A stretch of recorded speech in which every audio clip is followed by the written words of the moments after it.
is up, everybody? You know who it is. It's your allies behind enemy lines, Ryan and Joey, coming at you thoroughly behind enemy lines in Cowboys territory, holding it down for all our Washington football team fans.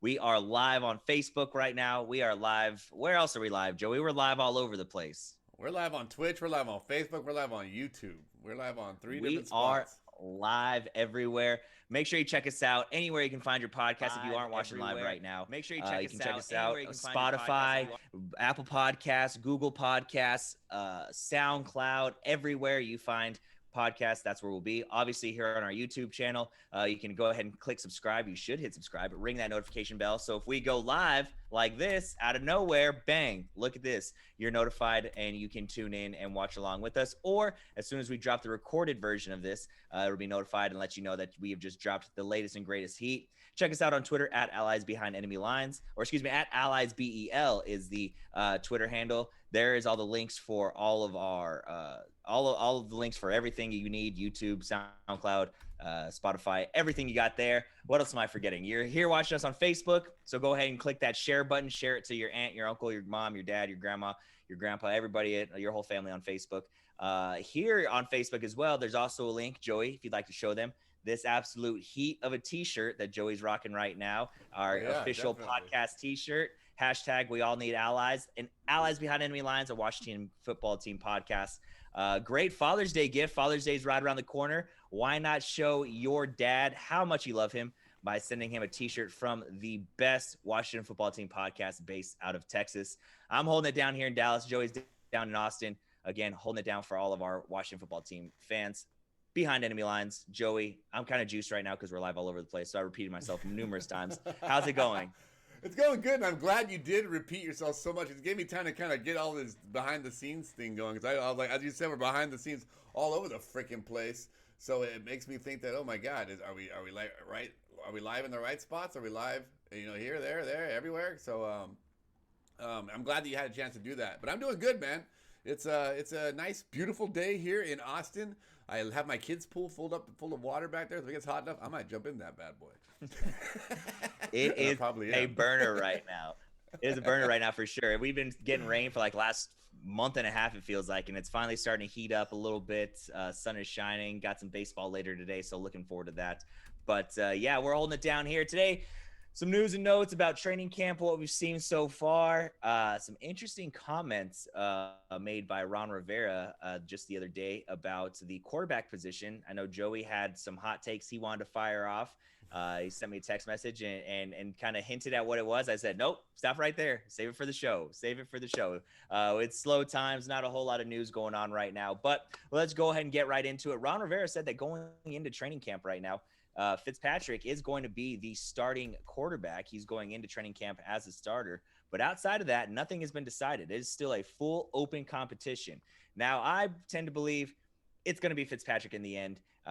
Come week one, he's going to be taking the day one snaps. And probably for the majority of the year, barring just absolute poor performance or an injury, I think if you've been watching along, listening along, I'm all set on Kyle Allen. He can go ahead and kick rocks and find somewhere else. Steven Montez, I think, is going to be our practice squad guy.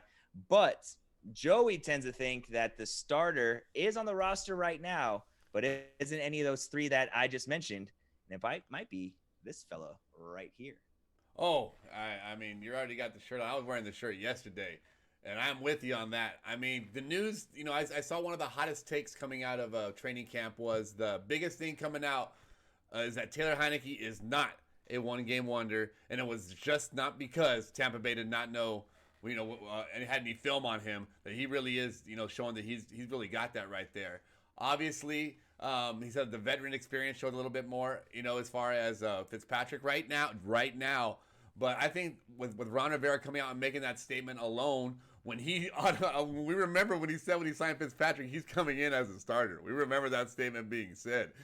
Obviously, he always speaks of competition and, didn't want to make the full commitment like he did last year to Dwayne Haskins. We all know how that went. But, I think this just speaks of how great he's doing. And like I've told you, and we've talked off camera a little bit before when I saw you actually last week in person, is how I don't remember how excited I am as a fan on offense than when Taylor Heinicke is in the game. If you think about the time that he was there, when we're already defeated when we're watching him at Carolina.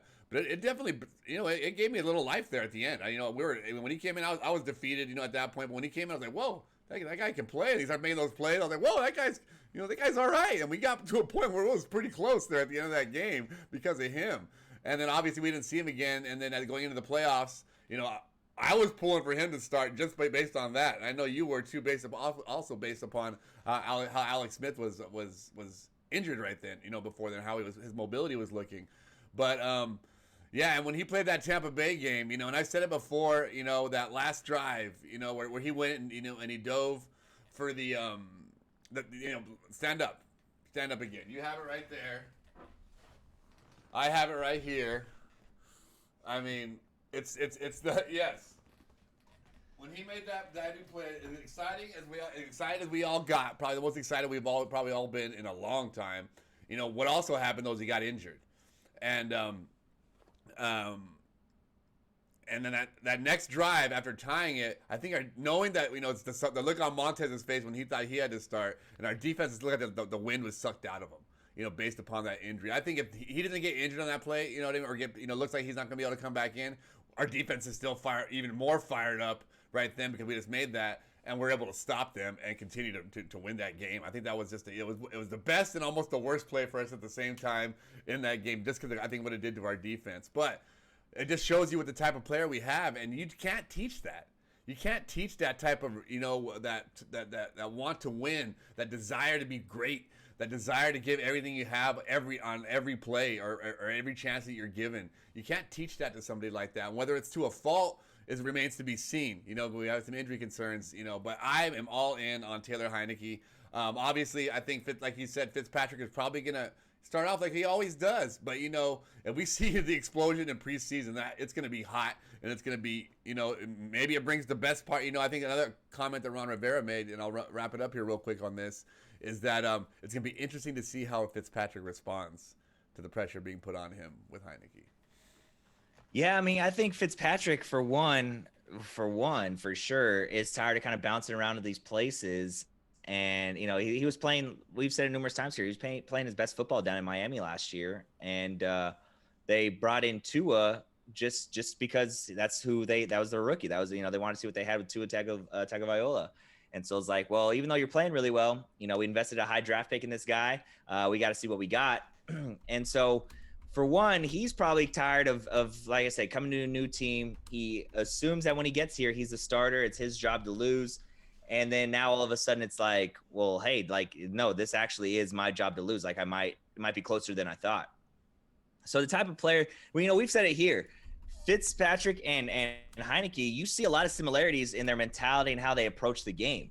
And so Heinicke, we're assuming that he's nipping at the heels of Fitzpatrick, might kind of raise that level a little bit more of play in Fitzpatrick and make him want to prove himself even more as a starter. And, even though this is going to be his 17th year in the NFL, which is mind boggling that he's been around that long. But, we've seen the good, the bad, the ugly. And as of recently, we've seen a lot more good than Fitzpatrick. And I think that's only going to get better. I don't know off the top of my head, as far as playmakers that he has around him now, nipping at the heels of Fitzpatrick, if he's had as good of a team with this, than this. And so, again, the fact that Heinicke is nipping at his heels might raise that play a little bit. It's like, hey, I got some dudes on this team. Obviously, he played with DeAndre Hopkins. He's played with a lot of good players. But as far as a complete supporting cast, we'll see what Diami Brown can bring. I'm really excited for him. Obviously, Curtis Samuel. We already know what Antonio Gibson can bring.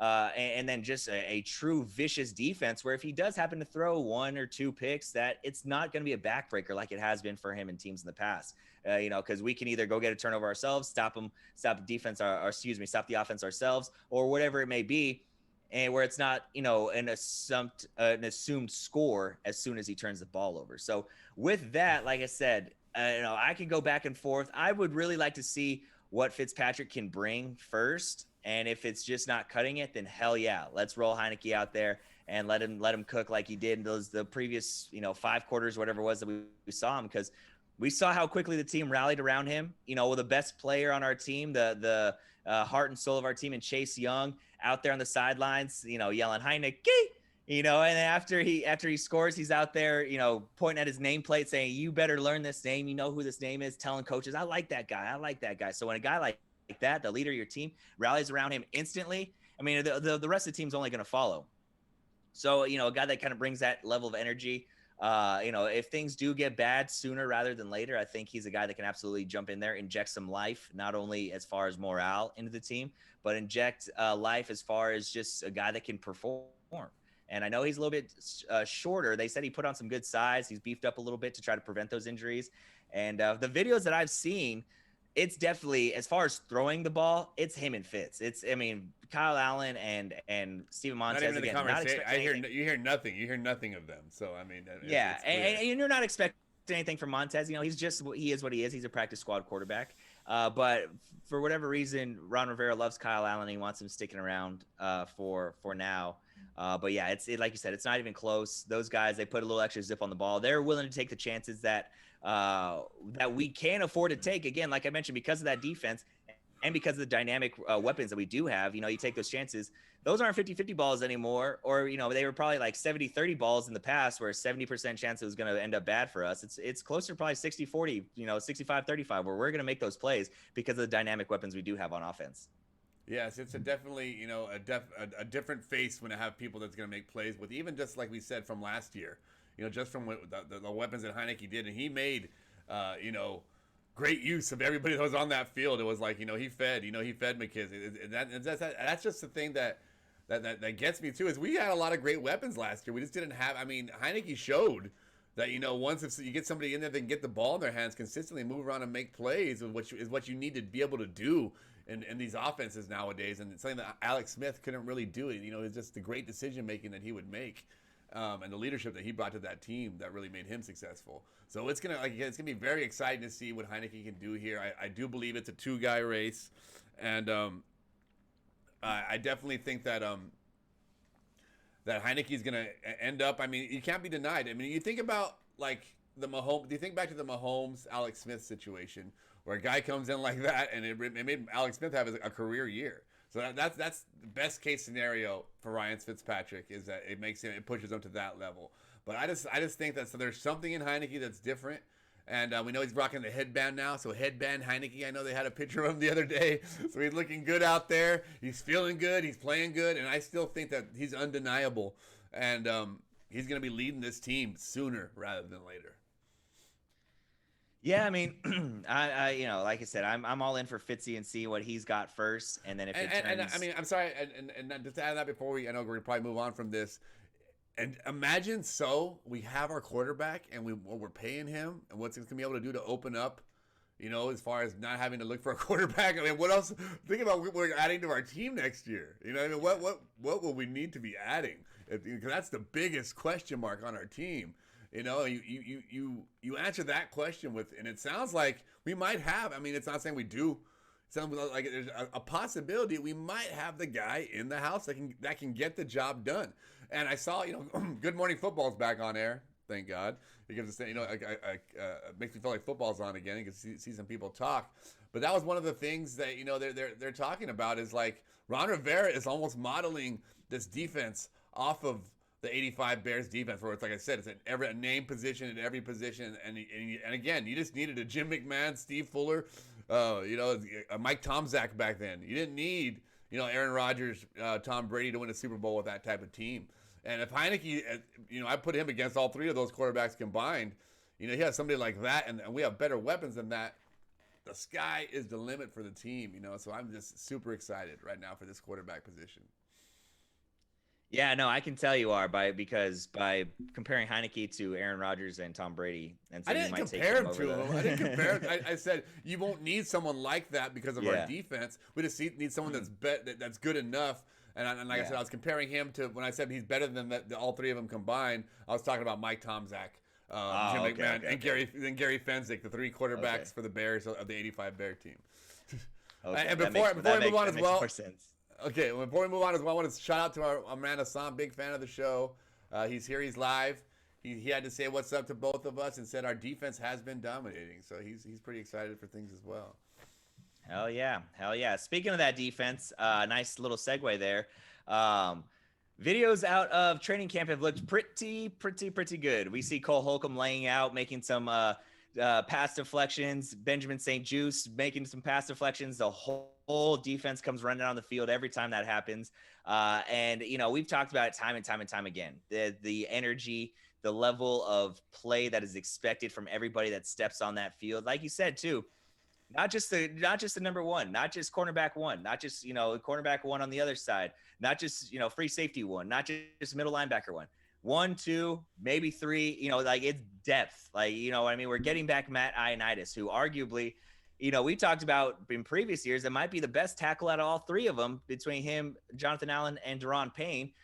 Bringing in some depth there. We already know, I've mentioned numerous times what I expect out of Shaka Toney and William Bradley King. I think those are both guys are going to be contributors, not superstars, but contributors on that defense. And so, like I said, from the top down, not just those starters, but as well as depth, everyone is expecting or is expected to make plays, and everyone has kind of brought the same energy, the same kind of ferociousness and tenacity of like, hey, look, we know we have the possibility of being one of the best of all time. And anything less than that type of effort just ain't going to cut it. Isn't going to be acceptable.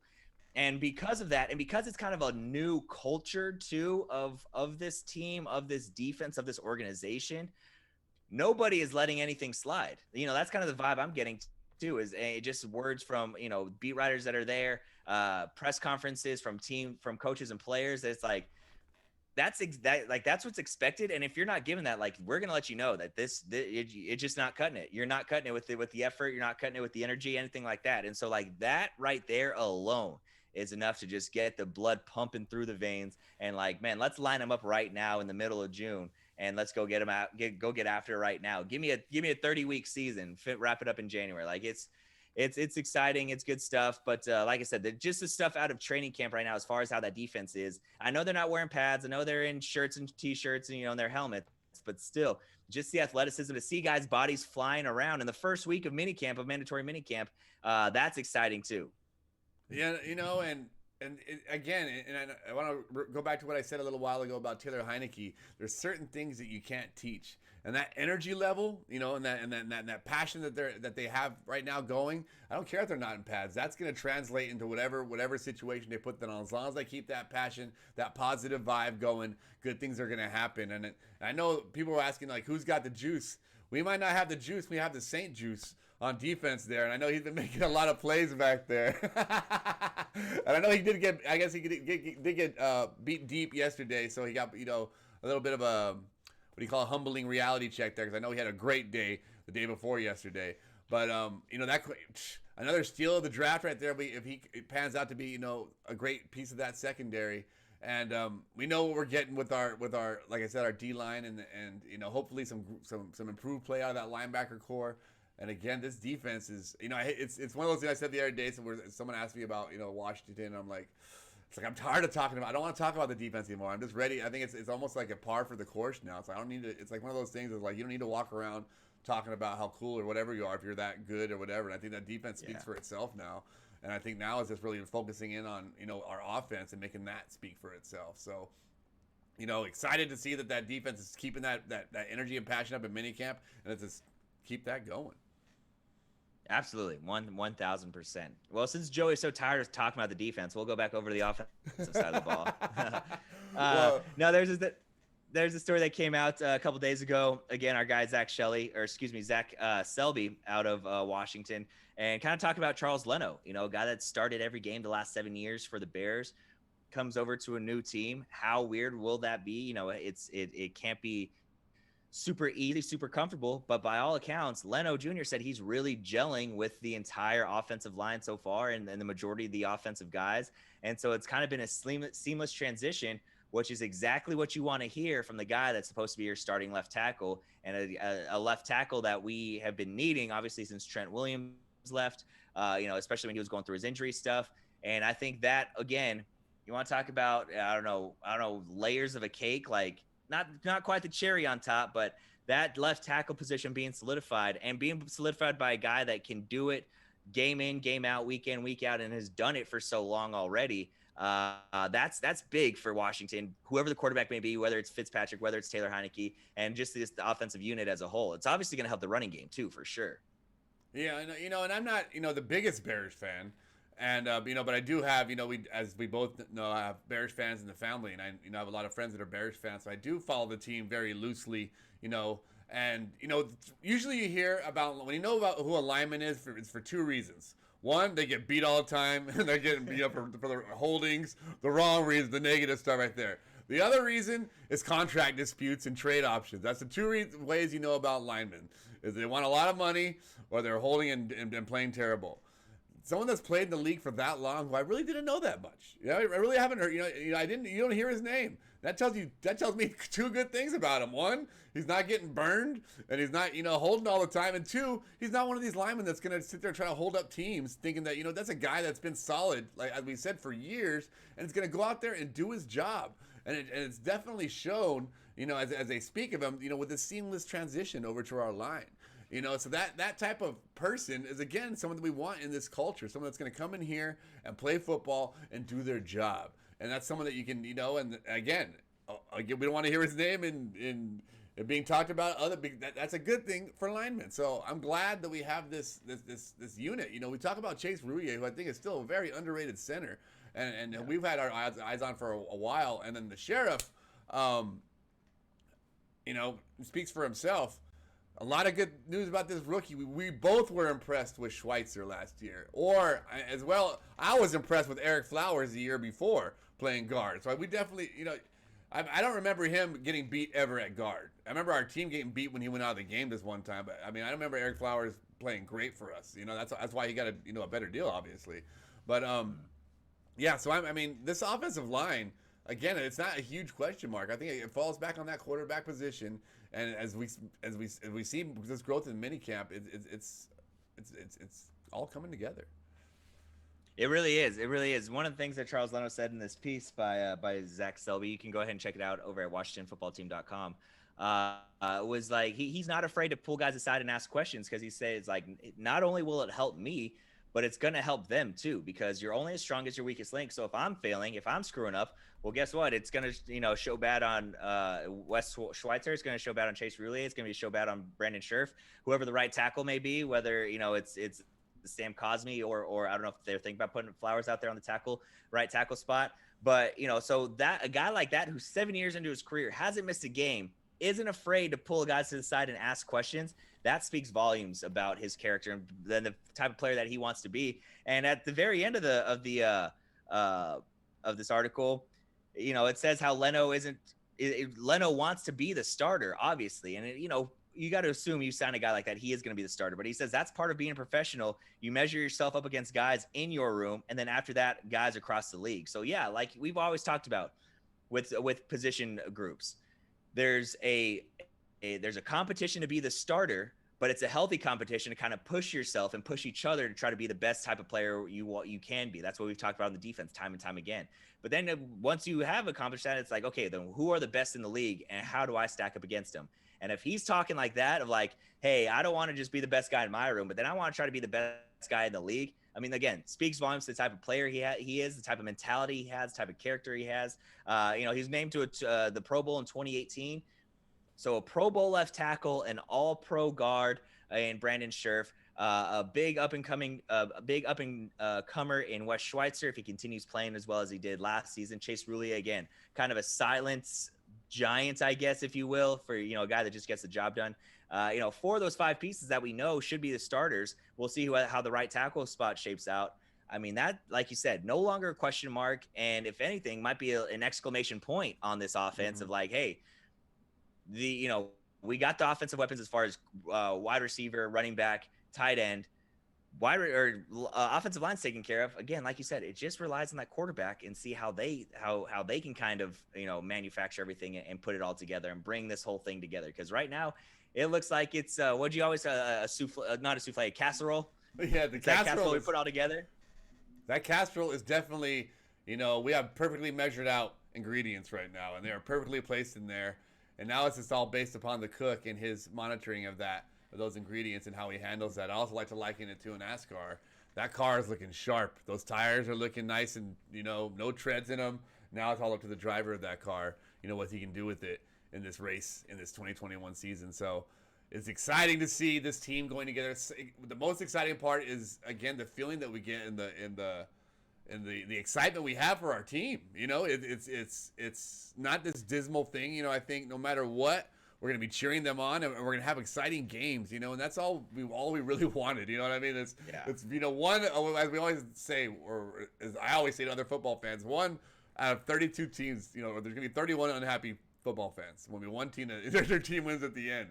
So it's very, the chance of your team winning the Super Bowl is very slim. But as long as your team can keep you excited and all year and give you these moments that, you know, they make you feel competitive and great about, you know, being a fan and whatnot and connected to each other, then I think it's a win all around. And I think our team has so many of those elements right now. Reasons, you know, players that we can, you know, look up to, and players that we can put our stamp on and back and, you know, and get behind. And you know, and a fan base that's coming together and not try to be so, you know, negative. You know, we're not talking about, oh, let's not pay Kirk Cousins. Oh, let's, you know, what's Daniel Snyder going to do now? We don't have a lot of that chatter is going away. Although we do, obviously, as, you know, problem solving and looking for all the negative beings that we all are in a lot of ways. You know, little things pop up. I know the Montez Sweat comments about, you know, seeing the COVID doctor, which, like I said, I understand why a magnifying glass is put on it, but I also understand, you know, just to touch on that a little bit, I work with kids, and I'm not going to know, by no means am I going to call him a kid. He's still very young. But, you know, and for a lot of these players, they've been in pretty much school the entire time up until about, for him, like 2 years ago. These are just things that they don't, like, oh, I don't want to do that. You know, a lot of kids just don't want to do things, and they don't want to, it's like, I get it. You know, whenever I try to tell my kids at school something, it sounds like a student. It's like, I get it. Leave me alone. I got it. You know, just like, I don't want to be made to do anything extra. I'm doing enough. I'm here to play football. I'm not here to learn math. I'm not here to learn English. I just want to play football. I don't want to hear about viruses or none of this stuff. You know, I totally get that. So you got to respect that part of his mentality. But from his other side of this point, he's got to realize that his team is trying to, like the wiser doctor type, they're trying to just give him information. You know, so just have an open mind. You know, the worst part, you got to sit through a meeting. We all have to sit through meetings that we don't like to be in. And if he really does have some questions that he wants to get addressed, that's the time you challenge the doctor. You know, I look at situations like that and say, all right, jump into a meeting and all right, let's go. Let's tell me, doctor, why should I do this? You know, and then, you know, sell me, convince me or not, you know? And so you can always look at situations like that. So it's not a huge thing. I don't think that anyone on the team is going to accuse him or get mad at him for speaking his mind. But I can understand why both sides of that. It's just like, dude, we're here to talk about football. As well as the Chase Young reporting late to camp things and all that. It's like, dude, and we talked about that last week as well. I don't think that's an issue at all, or was an issue. We see him and we see what he's all about. We all know what Chase Young's about, and that's this team. Yeah, you know, Chase Young reporting, you know, he reported on time to the mandatory stuff. He wasn't late to the mandatory stuff. All the other stuff that he wasn't coming to was voluntary, which is, again, it's voluntary. He can do that if he wants to. He decided to stay in California and keep training. By all means, do your thing. Now, on the Montez Sweat thing, again, I agree with a lot of what you said, but on the other hand, too, let me just play devil's advocate. Being an athlete, being a superior athlete, being like a superior section of species of human that he is, because he's a freaking giant and runs as fast as the wind, you know, you do have to kind of be careful what you're putting in your body. I get it. You know, like I said, I'm strictly playing devil's advocate here. Let me just, you know, turn the other side of the coin. So if it's something that he either didn't have enough information on, which he probably should have said, you know, a little bit more, and kind of driven that part home, was like, hey, I don't have all the information that I need to feel comfortable with it, rather than, and see, that's the other thing too. Like, that's the other part of it, is like, if he doesn't feel comfortable with it, then it's not on anybody else to tell him, oh, this is exactly what you need to do. Like, you know what I mean? So if he needed to accumulate a little bit more information to 100% be all in for it, then again, that's his prerogative. That's his choice. So, you know, that part, I think he probably could have done a little bit better job explaining and letting everybody kind of know of, like, hey, this is why I've just chosen not to yet, is I don't have all the information. There's still stuff I would like to learn about it. Not just, oh, hey, it's this vaccine, you need to go get it, go take it. You know, so again, I can respect that. You know, on his terms, and you know, if he ultimately decides to get it, good for him. If he ultimately decides not to get it, I'm not going to be one that challenges him and say, oh, I'm not rooting for Montez Sweat because he's not vaccinated. No, that's not going to happen. But at the same time, now let me play to the other side of the coin. We kind of see the numbers dropping. Obviously, a lot of that has to do with the vaccine and not a whole lot of people testing positive anymore. But if you are unvaccinated, you do put your team at risk. You put yourself at risk of having to shut down the facilities, having to shut down the team for a week or two, whatever it may be. You have to isolate yourself. You might miss a couple weeks. So again, there's two sides to every coin, and I can see both sides of this one for Montez. But I think his statements, although were sincere, they just came off a little bit just I don't even want to say uneducated, just like, I don't know, just he didn't have all the information that he wanted yet, and he wasn't able to put that into words properly to kind of express how he felt. And maybe he did, and maybe I'm speaking for him now, and that's could be even worse. But it was a little bit of a do. I think it's all gone and done with by now. I don't think anybody in that locker room is going to be like, oh, Montez Sweat, what are you doing? You got to go. I don't think anybody like that. They're probably saying the similar stuff to what I was saying. Like, hey, if you need more information, if you don't feel comfortable putting that in your body just yet, do you, and, keep showing up to work and keep grinding, because that's what the ultimate goal is. And that's the thing is people's like, why is everyone turning on Montez, or you're turning on him, or this, or what? It's like, just not agreeing or needing more clarification is not automatically turning on everyone. That's where our country goes so wrong. Oh, you don't agree with me? Screw you! You don't know. It's everywhere. It's for everything. But it's like, what he said, just like he said, what we should say is what was posted. What he said, because again, I didn't hear the whole context of where that, and context is king. I did not hear the whole context of where those statements came up, but how it was shared to us made it look like he was uninformed, and to appear uninformed is to appear ignorant, as I say all the time. And so it made him look a little ignorant on oh, I need to go out there, on that aspect. But again, he could be totally informed, and they just focused on a little part of that conversation, and they're just trying to beef up, or it's one of those, someone that's trying, oh, this will get us some hot takes. Oh, there's dissension in the ranks. But so Montez Sweat, like, you're a great player. We support you. You do you, and we're gonna support you, man. And that's it.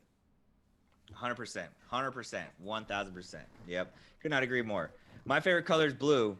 So why do you hate red so much? I don't hate red. My favorite color is blue. That's probably my biggest issue right now, is if you prefer something else, that means you automatically hate the other thing that opposes it. Exactly. Or if you don't prefer, I kind of like green. Well, you're dumb. I'm not saying I don't like blue too. I just say I like green a little more. Well, no, you're dumb. You're an idiot. I just don't understand you at all. I thought I knew you. How could you possibly? How could you? Oh, yes, it's true. That's a different conversation for another day, maybe for another podcast. But it'll come up constantly, just as these stories get sold to us, one way or another. So it's all meant to keep your pride. Again, Ron Rivera's got these guys focused, and as long as they know what's up, they know what's up with their teammates, and that all this other chatter on the side box just becomes this clouded stuff that doesn't even affect them. So, yeah. Now, one last thing I will say.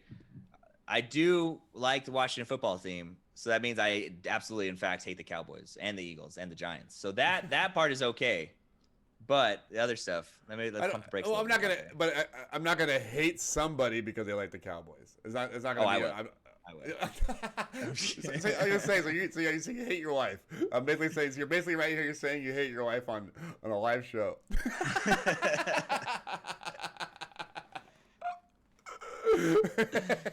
No. I'm glad this is live to whoever's watching this and be recorded and put out their letter. Yes, no. Yeah, exactly. It's not, again, we can always fight.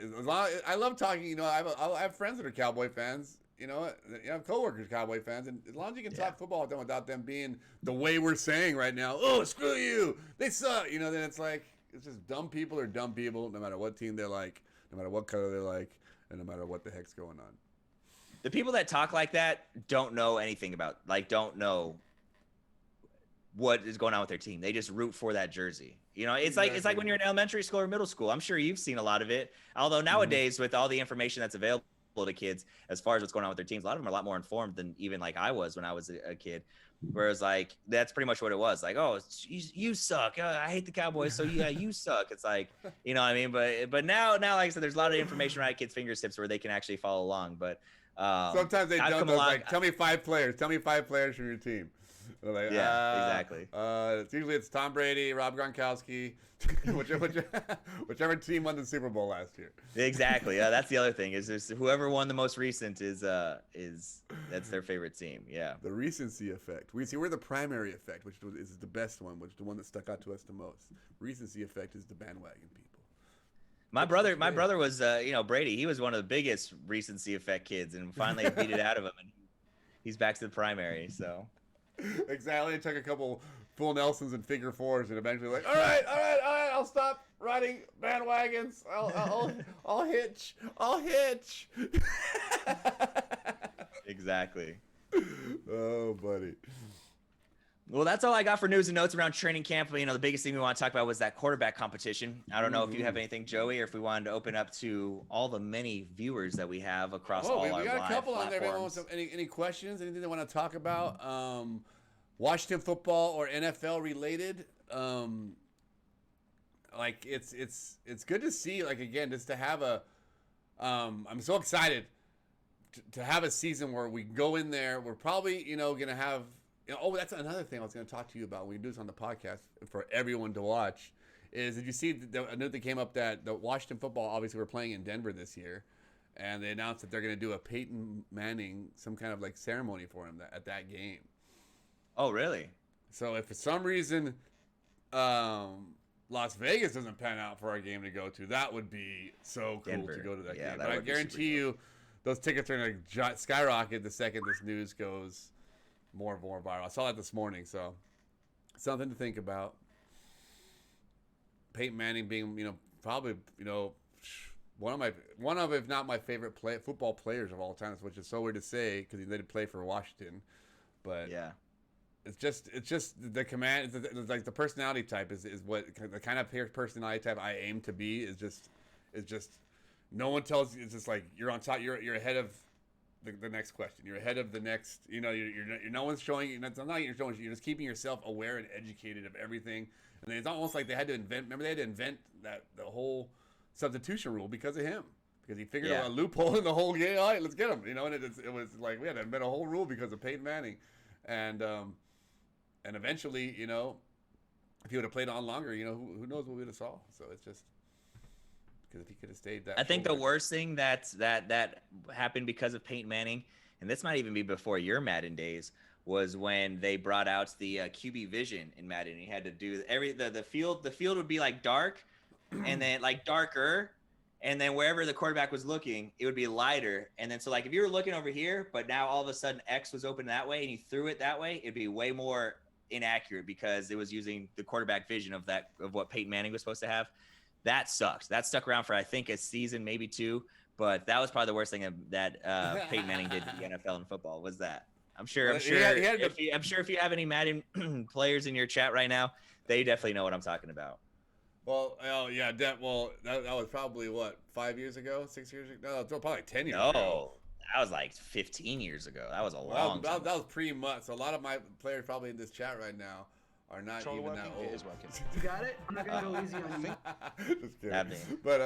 But anyway, no, what he did bring is called the Omaha ability, which is last year, which is you put it on there and you hold it and it shows you exactly the coverage and defense the defense is running. Yeah, I have seen that. Omaha. And he definitely brought a lot of good, fun stories that we used to tell when we used to watch him play football. So, old Peyton. For sure. Peyton and Eli, good old brothers playing backyard football. And now Arch is on the up and now Arch Manning is coming. I saw the meme. I've seen the meme where it's all and where it's all Tom Brady will finally retires after losing to Archie Manning Jr. Whose son is he? He's not Eli's. Is he Cooper's? He's Cooper's son. Yeah. Yeah. I also love that Simpsons where they have the looks like the brothers episode. And they're all talking about how everyone's like all they're all successful brothers, You know, it's like, oh, I won 2 Super Bowl, or I was in Super Bowl MVP, and then Eli's, oh yeah, well, me too. You know, and I think it was before they're both their second Super Bowls, and then Cooper's all, well, oh yeah, well, guess what it takes to be a 2-time basketball All-State, whatever. And then they both looked at him, and they're like, shut up, Cooper, and they took the ball away from him, and they're throwing it over his head. They're all, keep away from Cooper. But yes, keep away from Cooper no longer, because Archie Manning is carrying the friggin' flag. Junior. Arch Manning, yep. Not junior, I guess. Is he really not even a junior? Is this, what is he, a 2? What is just Archie Manning? Arch, no E. Arch Manning. Arch Manning. Like, he puts a lot of arch on his balls when he throws it downfield. I don't know. Does he have blonde hair? Is he a golden arch? Yeah. He's a golden arch. So we have to... McDonald's, you better get your name on that boy quick. You got the golden arch. Represent the golden arches. He could be the golden arc and get McDowell's from coming to America. He could do both. Dude, who said he could? Just like James Chappelle said that one time. I made commercials for Coke and Pepsi. So whichever one paid me last, that's which one tastes better. But yes, the golden arch. That could be, I guess, the way the arch on his ball too. That could be the name for his. Whenever he throws bombs, we already got. Let's buy all these trademarks right now. And then when he wants them, you're gonna have to pay the piper. Look at this. We've gone from a podcast to schemers online robbing young, up and coming athletes of their future. I mean, that's the game. The game is the game, Arch. You got to get ahead of it, baby. Exactly. What are you talking about? That's Peyton Manning 2 steps ahead. Yeah. Exactly. They gotta be like your uncle. Omaha, motherfucker, Omaha.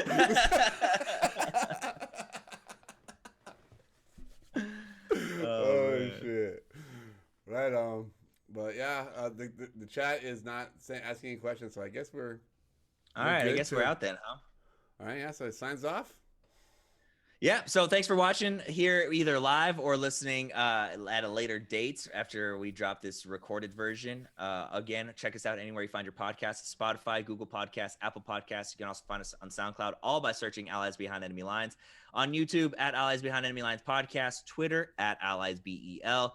On Facebook, again, maybe you're watching there live, Allies Behind Enemy Lines Podcast as well.